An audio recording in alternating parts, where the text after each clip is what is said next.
Le verre de champagne se brisa contre le sol en marbre de notre maison londonienne, projetant des éclats de cristal sur le tapis perçant comme des diamants éparpillés.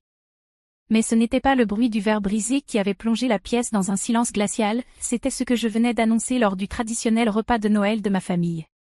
Je vais me marier, avais-je dit, brandissant la bague Cartier vintage qu'Oliver avait glissée à mon doigt quelques heures plus tôt. Il m'a demandé en mariage ce matin à Hyde Park. Le silence s'éternisa, jusqu'à ce que ma sœur Charlotte s'éclaircisse la gorge avec délicatesse. C'est merveilleux, Béatrice, dit-elle, avec ce ton bien à elle, celui qui semblait bienveillant, mais qui glissait dans le dos comme de l'eau glacée. Mais je savais ce qui allait suivre. Cela faisait 23 ans que j'observais les schémas de Charlotte, que je l'étudiais comme un scientifique observe un spécimen particulièrement fascinant. Et dans exactement 30 secondes, elle allait gâcher ce moment, comme elle avait gâché tous les autres moments importants de ma vie. En réalité, commença Charlotte en posant son verre de vin avec une précision théâtrale, il y a quelque chose que je dois dire à tout le monde.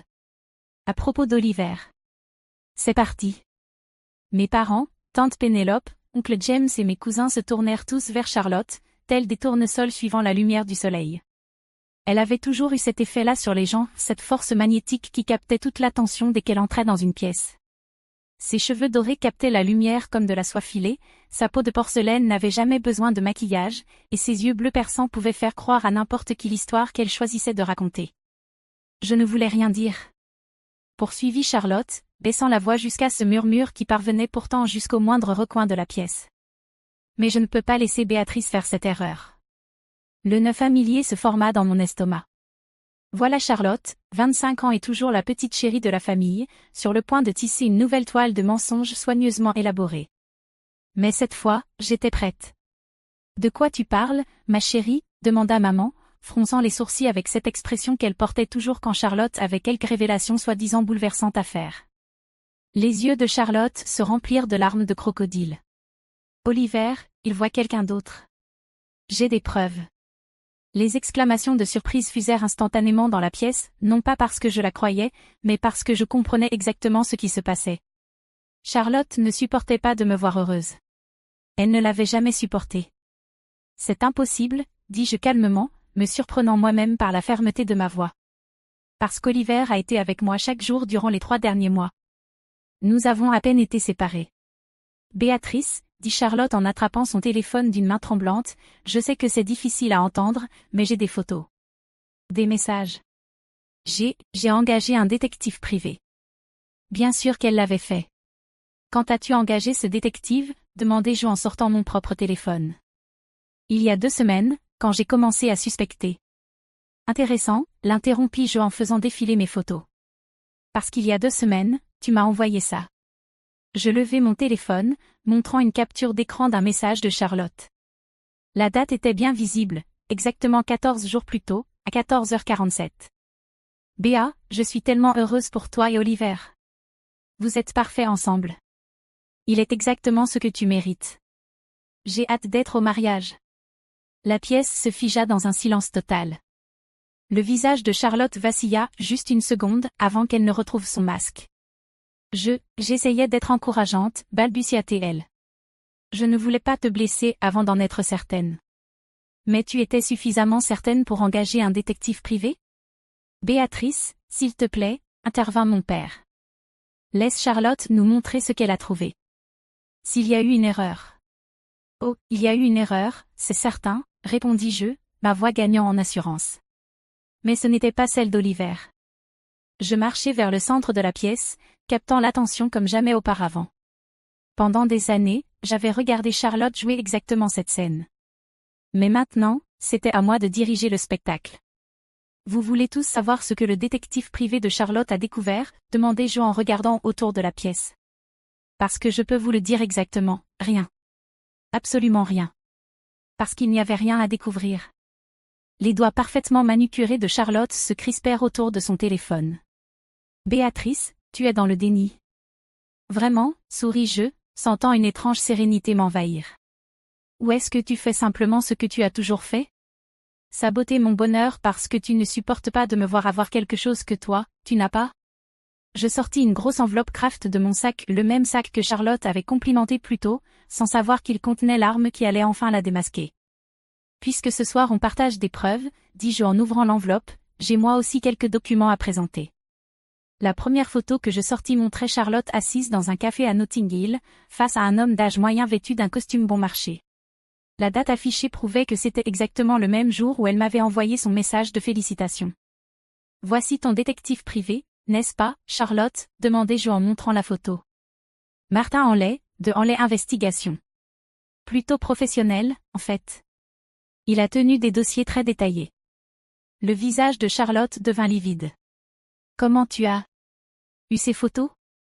Je souris. « De la même manière que toi, ma chérie. J'ai engagé un détective, moi aussi. Mais le mien, il t'enquêtait, toi. » Des murmures confus envahirent la pièce, mais je levai la main pour imposer le silence. Vous voyez, ça fait 5 ans que je documente les, disons, interventions de Charlotte. Chaque relation qu'elle a sabotée, chaque opportunité qu'elle a détruite, chaque moment de bonheur qu'elle m'a volé. Je sortis un autre lot de photos. Tu te souviens de James Morrison, Charlotte? Mon premier vrai petit ami à l'université? Tu lui as dit que je voyais quelqu'un d'autre, n'est-ce pas? Voici des photos de toi le rencontrant dans ce petit café près du campus. Assez intime, en fait. Et voici le reçu de la chambre d'hôtel que tu as réservé cet après-midi-là. Maman poussa un cri de surprise. Charlotte, tu n'as pas fait ça. Ce n'était pas ce que tu crois, protesta Charlotte, mais sa voix avait perdu toute assurance. Ah oui, continuai-je en sortant encore plus de preuves. Et David Chen, tu te souviens de lui? Celui qui devait me proposer une promotion à la galerie? Voici des photos de toi dans son bureau, portant cette robe rouge que j'aimais tant. Et là, son agenda, avec plusieurs rendez-vous notés sous C. Morrison, exactement à la période où ma promotion a mystérieusement été donnée à quelqu'un d'autre. Mon oncle James se pencha en avant sur son fauteuil. Charlotte, est-ce que c'est vrai? Vous comprenez pas. Sanglota Charlotte, les larmes dévalant ses joues. Mais cette fois, ce n'étaient plus ses larmes habituelles, calculées et stratégiques. Non, c'étaient les larmes de quelqu'un dont le monde méticuleusement construit était en train de s'effondrer. Béatrice a toujours tout eu. Elle a toujours été la plus intelligente, la plus talentueuse. J'avais juste besoin d'égaliser un peu les choses. Égaliser les choses? Je ris, sans la moindre trace d'humour. En détruisant ma vie? Je sortis le dernier dossier. Mais ça, c'est ma preuve préférée. Tu te souviens de Sophie Hartwell, Charlotte? Ta soi-disant meilleure amie du lycée? Les larmes de Charlotte s'arrêtèrent net. Ne fais pas ça. Sophie m'a contacté il y a 3 mois, poursuivis-je, savourant la manière dont Charlotte semblait rapetisser à chaque mot. Elle avait des choses très intéressantes à me raconter sur tes années de lycée. Comme le fait que tu lui volais ses devoirs, ses idées de projet, et même des extraits de son journal intime pour les utiliser dans tes propres rédactions de création littéraire. Je regardais autour de la pièce, observant les visages choqués de ma famille. Sophie a tout gardé. Chaque devoir volé, chaque signature falsifiée, chaque mensonge que Charlotte a inventé pour couvrir ses traces. Elle a attendu 20 ans pour l'exposer. Ce n'est pas, commença Charlotte. Il y a autre chose, dis-je en la coupant. Sophie m'a aussi parlé de l'incendie. Le silence devint assourdissant. J'entendais le tic-tac de l'horloge ancienne sur la cheminée, le bruit du trafic londonien au dehors, et le souffle coupé de ma mère. Quel incendie? Demanda mon père, la voix à peine audible. Je gardai les yeux fixés sur Charlotte en parlant. L'incendie qui a détruit le cabanon de jardin de la famille de Sophie quand nous avions 16 ans. Celui qui a réduit en cendres tous ses dossiers d'inscription à l'université, son portfolio pour l'école d'art, ses lettres d'acceptation. Charlotte tremblait maintenant. C'était un accident. Vraiment? Je sortis une dernière photo. Elle vient du téléphone de Sophie. Elle l'a prise la veille de l'incendie. On te voit dans leur jardin, seule, en train d'examiner la serrure du cabanon. Elle pensait que tu étais juste curieuse de leur nouveau système de sécurité. Je m'approchai de Charlotte, baissant la voix pour que seule elle puisse entendre. Mais Sophie a fini par comprendre, n'est-ce pas? Elle a réalisé que tu ne supportais pas l'idée qu'elle soit acceptée à Cambridge alors que toi, tu avais été recalé. Alors tu as tout brûlé. Tout ce qui pouvait prouver son talent. Arrête, murmura Charlotte. Sophie n'a rien dit à l'époque, parce qu'elle n'avait pas de preuves. Mais elle n'a jamais oublié. Et quand elle a appris la demande en mariage d'Oliver, elle a décidé qu'il était temps de s'assurer que tu ne pourrais plus jamais détruire l'avenir de quelqu'un d'autre. Je me retournai vers ma famille. Charlotte a passé sa vie entière à voler les autres parce qu'elle n'a jamais été capable de créer quoi que ce soit par elle-même. Elle a détruit mes relations, saboté ma carrière, et manipulé chacun d'entre vous pour vous faire croire qu'elle était la victime. Ma mère se leva lentement, le visage livide. Charlotte, dis-moi que ce n'est pas vrai. Charlotte balaya la pièce du regard, observant les visages de sa famille, ces personnes qu'il avait protégées, crues, et avait toujours trouvé des excuses à ses actes. Et je vis exactement le moment où elle comprit que tout était fini. Je n'ai jamais voulu que ça aille aussi loin, dit-elle d'une voix brisée. J'étais juste, tellement fatiguée d'être toujours la deuxième. De regarder Béatrice réussir tout ce qu'elle entreprend pendant que moi, je galérais. Je pensais que si je pouvais juste la ralentir un peu. Me ralentir? Je m'approchai encore. Charlotte, tu ne m'as pas ralenti. Tu as essayé de me détruire. C'est différent. Tante Pénélope se leva brusquement. Je crois que j'ai besoin d'un peu d'air, dit-elle, visiblement mal à l'aise face au drame familial. S'il vous plaît, tout le monde restez assis, dis-je fermement. Parce qu'il y a encore quelque chose que vous devez savoir.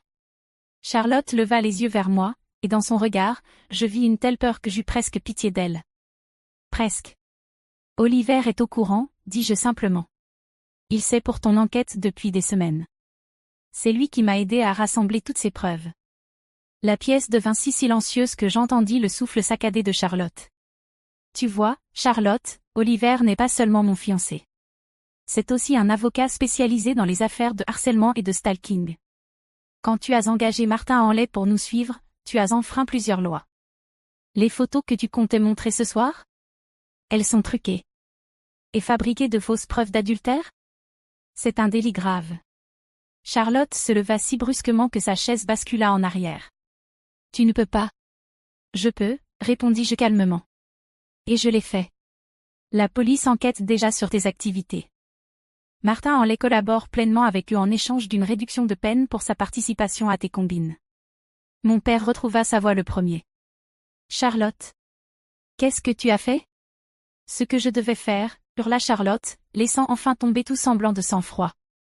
Vous savez ce que ça fait, d'être sa sœur? Parfaite Béatrice avec ses notes parfaites, son boulot parfait, sa vie parfaite. Je me noyais, et aucun de vous ne s'en est aperçu. Donc tu as décidé de me noyer, moi, à la place, demandai-je. J'ai décidé de survivre, rétorqua Charlotte. Tu ne sais pas ce que c'est, de vivre toute ta vie dans l'ombre de quelqu'un d'autre. Je marchai jusqu'à la fenêtre et regardai la skyline de Londres, rassemblant mes pensées. Puis je me retournai, la voix glaciale et assurée. Tu as raison, Charlotte. Je ne sais pas ce que ça fait. Parce que j'étais trop occupée à vivre ma propre vie pour perdre mon temps à vivre dans la tienne. Je rassemblai mes preuves et les remis dans l'enveloppe. Le dîner de famille est terminé. Charlotte, tu as jusqu'à lundi pour te trouver un avocat. Quant à vous tous. Je regardai mes parents, ma tante, mon oncle et mes cousins. Vous avez tous permis que cela arrive. Pendant des années, vous avez trouvé des excuses à son comportement, ignoré mes alertes et l'avez laissé me terroriser. Ça s'arrête aujourd'hui. Je marchai vers la porte, puis m'arrêtai. Oh, et Charlotte? Le mariage est toujours prévu. Oliver et moi pensons faire la cérémonie au printemps, dans les Cotswolds. Tu n'y seras pas invité. Alors que j'attrapais la poignée de la porte, j'entendis la voix de Charlotte derrière moi, petite et brisée. Béatrice, s'il te plaît. Tu es ma sœur. Je me retournai une dernière fois. Non, Charlotte. Je suis ta victime. Mais plus maintenant. La porte se referma derrière moi dans un déclic feutré, et pour la première fois de ma vie d'adulte, je quittai la maison familiale sans me retourner. Dehors, Oliver m'attendait dans la voiture, exactement comme prévu. Il leva les yeux en me voyant approcher, l'inquiétude se lisant sur son visage. Alors, comment ça s'est passé, demanda-t-il. Je souris en montant côté passager. Parfait. Absolument parfait. Alors que nous roulions à travers les rues de Londres, je ressentis quelque chose que je n'avais pas connu depuis des années, une paix totale, absolue. Charlotte pouvait garder la famille si elle le souhaitait. Après ce soir, ils allaient enfin voir qui elle était vraiment. Mais plus important encore, j'étais enfin libre d'être qui je suis vraiment, sans son ombre planant sur chaque moment de bonheur. Le meilleur dans tout ça? Ce n'était pas de la vengeance.